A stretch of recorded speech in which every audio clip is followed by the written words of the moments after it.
3,000에서 3,500 정도, 남북한 합쳐서 이제 일본은 한 6,000 종, 그다음 중국은 31,000종에서 35,000 정도. 소장님은 이렇게 길 가다가 꽃을 하나 보면 알아야죠. 그래야 네. 밥 먹고 살죠.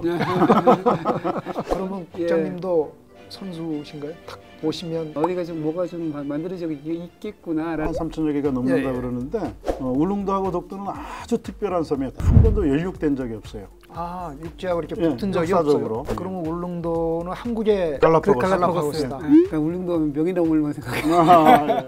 예보는 기상과학을 통한 예측으로 불확실성을 가지고 있습니다. 그럼 다른 과학 분야는 어떨까요? 기상청 전직 30년 출입 기자가 기상학자와 기상청을 방문한 과학자를 만나 이야기를 나눠봅니다.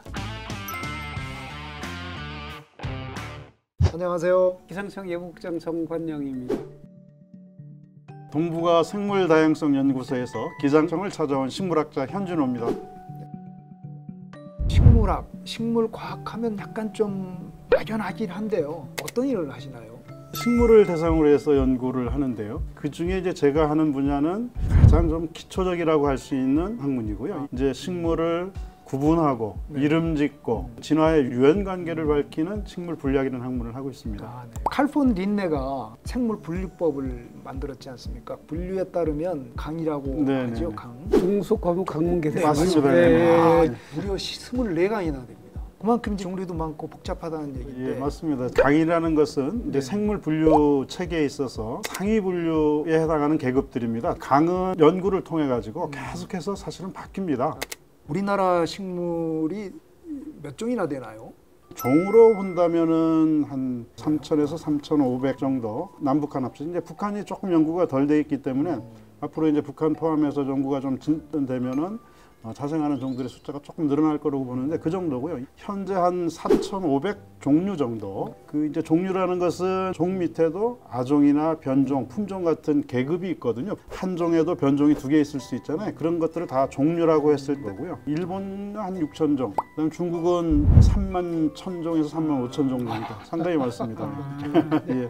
거기는 이끼라든가 이런 거 거기 빠져 거죠? 있는 겁니다. 우리나라 이끼 종류가 한 1,000종류. 그다음에 등조류, 녹조류, 네. 뭐 갈조리 하는 거 이런 것들이 한 2,400종 정도가 있습니다. 그조류, 선태류라고 하는 이끼, 그다음에 이제 관속식물에서 합치면 전체적으로 좀 파악이 됐죠.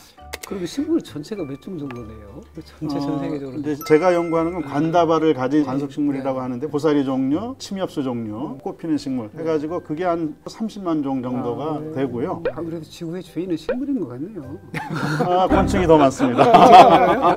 지금 현재 상황에서 곤충 다양성이 가장 풍부해서 곤충이 세상이죠 지금은. 그런가요? 네. 미생물까지 등장하면 아마 서로 자웅을 겨뤄야 될 것 같아요.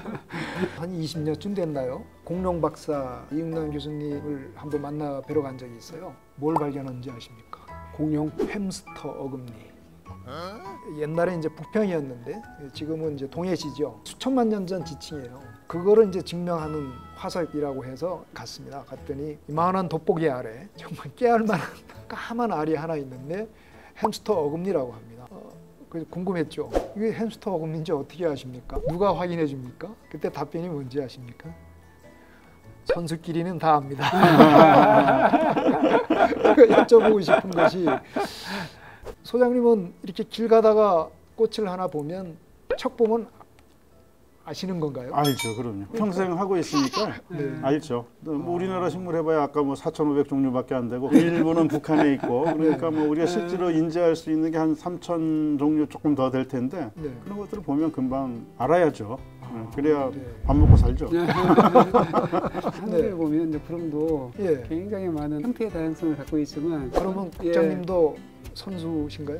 보시면 척 보면 바람에 이렇게 오고 시효가 이렇게 되는구나, 어디가 좀 뭐가 좀 만들어지고 있겠구나라는 정도로. 저거는 좀 이따 비 오겠네 이걸 아시는 건가요? 멀리서 비구름이 오면 기상학에서도 비슷한 것들이 바람만 하더라도 높새바람, 한이바람, 삭풍 여러 가지가 있고 특히 이제 눈으로 보이는 이 구름도 종류가 엄청 많지 않습니까? 엄청 많긴 한데 형태상으로는 이제 구름의 발생 원인을 주로 따집니다. 구름이 층으로 졌느냐 쌓여 있느냐, 그래서 층원과 뭐 조군 그런 식으로 분류를 하고요. 그리고 난 다음에 구름의 높이가 어디서 피어오느냐에 따라서 이게 하층운이냐, 중층에서 펴오르느냐, 중층운이냐, 상층운이냐로 이제 크게 나누는 건데요. 우리가 새틀구름이라고 하는 것들이 있잖아요. 그게 권운이라고 하잖아요. 왜 권운이라고 하는지 혹시 아십니까? 글쎄요, 이렇게 권이 관련할 때처럼 이렇게 말아서 그런가요? 아시네.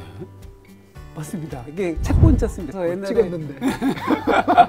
말려 있다는 뜻이에요. 원래 축간을 이게 연기해서 만든 게 책이잖아요. 돌돌 밟으면 한 권이 되잖아요. 그래서 말렸다 해서 권층운, 권조군. 근데 중층운은 고조군, 고층운. 근데 하층운에 있는 것은 그냥 층운, 층조군 뭐 이렇습니다.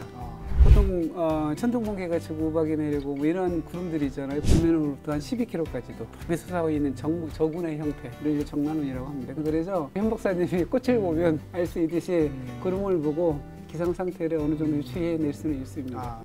근데 정확히 식물한테 기상이 왜 중요하고 기후는 얼마나 영향을 끼치는지. 다양한 생물 종들 기후의 영향을 받아서 자기가 살 수 있는 곳들을 한정하면서 적응해서 살아온 거거든요. 요새 이제 기온이 좀 따뜻해졌다고 해가지고 뭐 서울에다 막 동백나무를 심는다든가 살아요. 사는데 이게 10년, 20년, 30년, 100년까지 살면 이제 정말 사는 거죠. 그런데 남방계 식물이기 때문에 겨울에 낮은 온도가 이제 괴로운 상황이 되는데 네. 한 번이라도 한파가 오면 그 남쪽 계열의 식물들은 동백나무가 못 살 수 있는 거죠. 그런 과정을 오랫동안 거치면서 동백나무의 한계선은 해안을 따라서는 서청도까지 올라오지만 남해안밖에 못 오고 내륙으로 못 오는 것들이 만들어지는 거고요. 그래서 이 식물들이 분포하는 거하고 기후하고는 아주 밀접한 거고 기상하고 식물 분류학 그 접점은 바로 거기서부터 출발한다고 볼 수 있습니다. 그렇죠. 캐펜의 기후분류라는 거 혹시 들어보셨잖아요. 열대우림 한대, 그다음에 또 이제 온대 지역에서도 평균의 최한월이 굉장히 중요해요. 이 부분들이. 그래서 말씀하셨던 대로 일시적으로 한번 딱 추워서 딱 내려가면 그 기후 부분에서 빠지는 거죠. 식생의 분포가 거의 그대로 기상학의 기후 분포랑 같이 연결되어 있지 않을까 싶습니다. 기상학에서 물론 기후 변화도 이야기하지만 과거에 10만 년, 20만 년, 30만 년, 뭐 몇천 년 정도의 기후 기록은 다 식물에 있습니다. 나이테 같은 경우에는 수령이 뭐 몇천 년 되는 뭐 나무도 있다고 그러더라고요. 그렇습니다. 그러면 1000년 이상의 기온을 알 수가 있잖아요. 그죠? 또 어떤 꽃가루가 있느냐에 따라서 이 지역은 아마 어떤 기후에 있었을 거다라고 추정도 하기도 하고요. 그래서 아무튼 식물에서의 그 분포나 이런 것들이 기후 변화를 추정하는데 굉장히 중요한 그런 그 일종의 우리가 플락시 데이터라고 이야기하잖아요. 정말 중요한 역할을 하는 식물인데 비유를 식물인간 이런 식으로 식물 입장에서는 굉장히 억울한 비유일 수도 있겠다는 생각이 좀 듭니다. 현 소장님은 네이버에서 지식인으로도 활동을 하시나요? 제가 사진도 많이 찍고 환경부의 웹사이트에 구축이 되어 있습니다. 같이 이제 사용하는 것 같은데요. 그러니까 사진에 보면 메이드 바이 뭐 야외 다니다 보면 사진도 찍게 되고 울릉도 식물에 특히 관심도 많았었는데 1년 동안 이렇게 있으면서 동영상을 찍어서 공영방송에서 다큐멘터리로 나오게 됐었어요. 울릉도 식물. 나리분지, 그렇죠. 나리분지 쪽에도 굉장히 울릉도 식물이 굉장히 좋습니다. 울릉도 얘기 좀 할까요? 울릉도하고 독도가 우리나라의 섬이 이제 남해안이나 서해안에 가면 한 3,000여 개가 넘는다 그러는데 울릉도하고 독도는 아주 특별한 섬이에요. 생성이 부산 활동이 이제 바다에서 생겼는데 한 번도 연륙된 적이 없어요. 육지하고 이렇게 붙은 적이 없어요. 그래서 이 대양섬, 오셔닉 아일랜드라고 하는데 대양섬들은 세계적으로 또 식물 진화 연구에 아주 중요한 사이트예요. 뭐 갈라파고스가 우리 사실은 진화를 했다는데 거기도 대양섬입니다. 한 번도 남아메리카 대륙이나 오세아니아 대륙하고 붙어본 적이 없는 섬이에요. 그러면 울릉도는 한국의 갈라파고스다. 근데 갈라파고스보다 연구 조건은 더 좋습니다. 식물이 이제 어떤 경로를 통해서 무인도에다가 정착을 하고 나서 독특한 환경에서 이제 진화를 하는데 연대가 오래되면 진화가 복잡하게 일어나서 현대과학으로 갖기가 좀 어려운데 그렇군요. 울릉도는 진화 기간이 짧기 때문에 연구하기에 적합한 겁니다. 그래서 식물 진화학 하시는 분들이 관심을 굉장히 많이 가지고 연구하고 있습니다. 과거에 일본이나 한반도의 식물들하고 유사하게 봤지만 실제로 연구를 해보면 종분화의 초기 단계에 있는 것들, 뭐 DNA도 달라지고. 울릉도 명이나물만 생각해요. 그 명이나물도요. 과거에는 남한의 고산에 나는 거하고 같은 종이다 그랬었고 또 달라. 이거 일본의 만주에 나오는 거하고 같은 거다 봤었는데 최근 울릉도에서 새로운 종으로 주로 분화한 종이다 하는 연구 결과가 이렇게 나오고 있습니다. 아, 네. 예.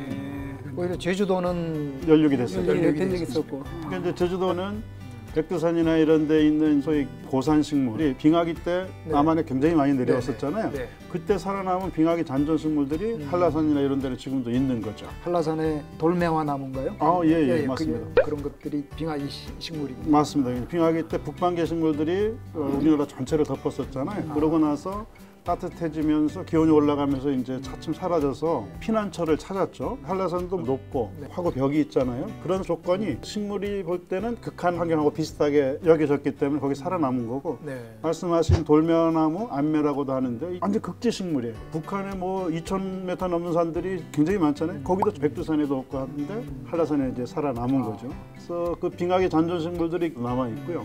또 하나는 제가 한 20년 가까이 열심히 들여다보는 지역이 지역이에요. 그 한라산 꼭대기 피난처로 삼은 북반계 식물들이 자라고 있는 거예요. 아, 그러니까 낮은데도요?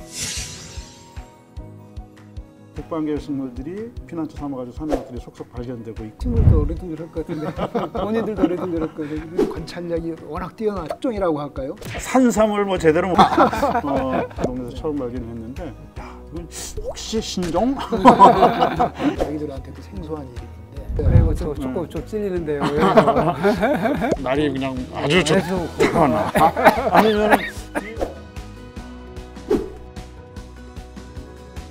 또 다른 과학자분의 기상청 방문이 기대되는 분은 기상청과 한국과학기자협회 유튜브 구독 좋아요. 함께해요.